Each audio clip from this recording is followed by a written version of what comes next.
Okay, so these are a set of plantation shutters in front of a window in a lounge with 3 window panels.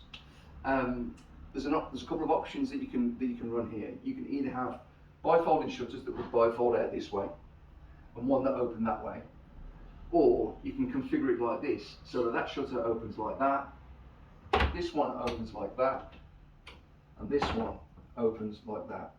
If you do it the way that we've done it here, then you've got real quick, easy access to the windows. If you wanted to open and close the windows, if you had to bifold them, you'd have to bifold the shutter out to get to them, and that just grinds your gears after a while.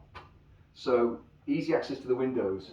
We always use these T-posts. You can't see them from outside because they're behind the UPVC. You've got great view through outside so that you let the light in. This is a 63mm louver, which is the most popular size. We've got a divider rail across here to match the transom on the windows.